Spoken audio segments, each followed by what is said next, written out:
Hola, bienvenidos a la NIT de la Recerca 2020. Mi nombre es Marco Alba y quiero empezar agradeciendo a los organizadores por su invitación. Soy un médico científico dedicado al estudio de las vasculitis sistémicas. Esto lo hago gracias al programa Vitrex del IDIVAPS en Barcelona. Hoy les hablaré sobre algunas cualidades que amo de la ciencia y para ello les contaré tres historias. Tres historias que no tienen nada que ver entre sí, excepto que nos muestran un aspecto relevante de la ciencia. Así que acompáñenme a hablar de palomas, zombies y vasculitis. Nuestra primera historia habla sobre palomas, sobre excremento de palomas. En 1964, los astrónomos Arthur Pernias y Robert Wilson se encontraban trabajando en un proyecto para medir la luminosidad del cielo. Para ello, utilizaban esta gran antena de los laboratorios Bell. Sin embargo, las mediciones efectuadas resultaban siempre frustrantemente incorrectas, siempre con un ruido de fondo, como aquel que se escucha cuando sintonizamos mal nuestra radio. Los investigadores pasaron todo el siguiente año tratando de determinar de dónde provenía ese ruido. Así, descartaron metódicamente todas las fuentes posibles. El ruido ambiental de la ciudad de Nueva York, que se encontraba muy cerca del laboratorio, artefactos producidos por la temperatura, la influencia de la energía nuclear de uso militar e incluso desperfectos eléctricos. Es más, cierto día, haciendo una revisión física del programa, se dieron cuenta que dentro de la antena vivía un par de palomas.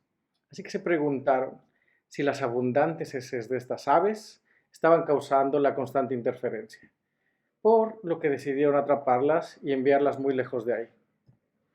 Por cierto, como dato curioso, la jaula que utilizaron para capturar a estas aves se encuentra exhibida en el Museo Nacional de Aire y el Espacio en Washington, D.C. Y aquí la pueden ver.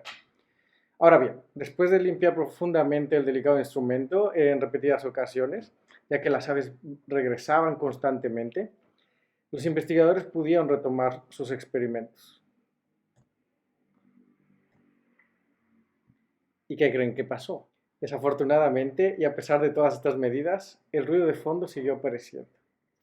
Sin embargo, la historia toma un vuelco inesperado, como muchas veces ocurre en la ciencia, cuando unos investigadores de la Universidad de Princeton, que se dedicaban a estudiar el origen del universo, escucharon las grabaciones y concluyeron que el misterioso ruido era realmente las microondas más tempranas emitidas por el nacimiento del universo.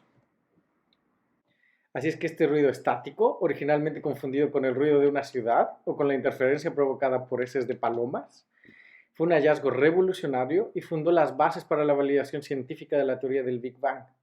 A posteriori, los científicos han aprendido a usar estas microondas como una medida de la energía y la materia en el universo.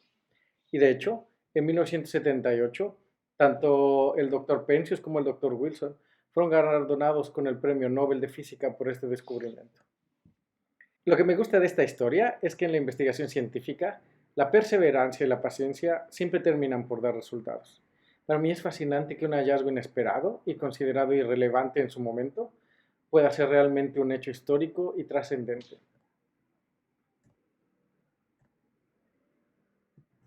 Ahora hablemos de zombies. El diccionario define a un zombie como un ente controlado en su voluntad y su comportamiento. Pero no crean que yo les hablaré de esos personajes de ficción que aparecen en las películas o en las series de televisión. No, yo les hablaré de zombies reales, de los que tal vez no hayan escuchado nunca. Vamos a hablar de hormigas zombies y de cómo la ciencia nos ha ayudado a entender un objetivo básico de todos los organismos: favorecer la perpetuación de su especie. Les presento al villano de esta historia. En los siguientes minutos les diré cómo este hongo de los bosques tropicales es capaz de transformar a hormigas obreras, como la que está aquí abajo, en su vehículo animado de transportación. Como en toda película de zombies, los primeros días después de la infección, la hormiga aparece normal, pero en su interior, el hongo ha empezado ya a infiltrarse por diversos órganos, por ejemplo, los músculos de las extremidades y de la mandíbula. Unas semanas después, la hormiga enferma comienza a cambiar su comportamiento y se aísla de su nido, que suele estar en la copa de los árboles, desplazándose hacia microclimas con mayor humedad, lo que favorece el crecimiento del hongo. Es en esta etapa cuando la hormiga presenta debilidad, incoordinación y cada vez que intenta escalar por los árboles sufre caídas frecuentes, lo que la fuerza a mantenerse cerca del suelo, sitio donde el hongo tiene mejores condiciones para desarrollarse. La siguiente fase es muy interesante porque antes de morir, la hormiga se aferra fuertemente a las hojas de la parte baja de los árboles y su mandíbula se queda enganchada, lo que asegura que el cadáver permanecerá en esa posición. Después de que la hormiga muere, desde la parte posterior de su cabeza, emerge una ramificación que parece sacada de una película de terror, como pueden ver en esta imagen. Esto no es más que el hongo creciendo y floreciendo. Y cuando éste ha madurado completamente, libera esporas, contagiando a otras hormigas que repetirán el ciclo. Como dato curioso, el hongo del que les he estado hablando también es el personaje que convierte a las personas en muertos vivientes en el famoso videojuego del último de nosotros y en la novela de ciencia ficción La niña con todos los dones.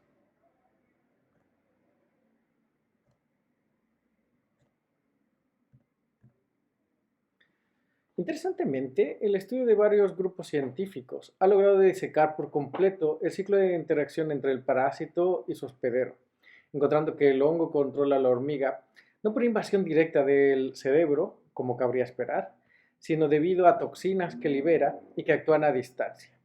Además, estos estudios han dado pie al descubrimiento de mecanismos semejantes en otros insectos, por ejemplo, mariposas, escarabajos e incluso arañas.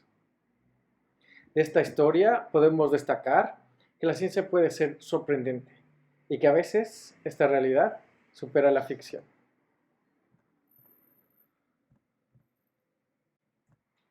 Finalmente, mi tercera historia es para dar visibilidad a las enfermedades que yo estudio, las vasculitis sistémicas.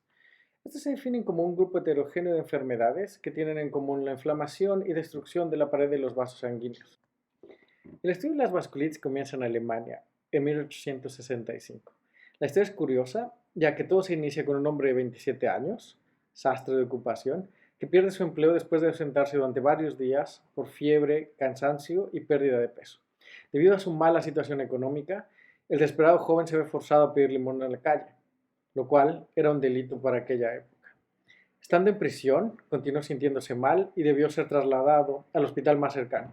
El destino hizo que este hospital fuera donde trabajaba el doctor Kuzmau, quien después del fallecimiento del joven reportó con el doctor Mayer los hallazgos de una enfermedad hasta entonces desconocida, la más antigua de las vasculitis, la poliarteritis nodosa.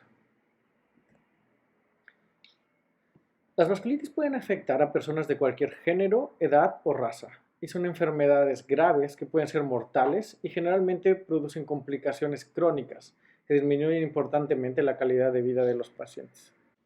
En mi proyecto de investigación intentamos desarrollar un modelo preclínico de vasculitis asociadas a ANCA, unos autoanticuerpos particulares capaces de producir inflamación en los vasos sanguíneos más pequeños, aquellos localizados en los pulmones o en los riñones. El objetivo de este modelo, en el que usamos muestras de pacientes afectados, es que sea una herramienta para estudiar cómo se produce el daño a los órganos usualmente involucrados y poder así descubrir nuevas formas de tratamiento. Lo que nosotros deseamos con esta línea de investigación es conocer a fondo la fisiopatogenia de estas enfermedades para así poder identificar y desarrollar nuevas opciones terapéuticas. Para mí, la cualidad más grande que tiene la ciencia es que los conocimientos generados pueden mejorar la salud y la vida de las personas enfermas. Como conclusión, puedo decirles que la ciencia tiene muchas cualidades que la hacen fundamental y necesaria para nuestra sociedad. Espero que alguna de estas historias que hoy les he contado despierten su curiosidad y los acerquen a la ciencia. Antes de finalizar, dejo aquí el crédito a los autores de todas las imágenes que he utilizado. Muchas gracias.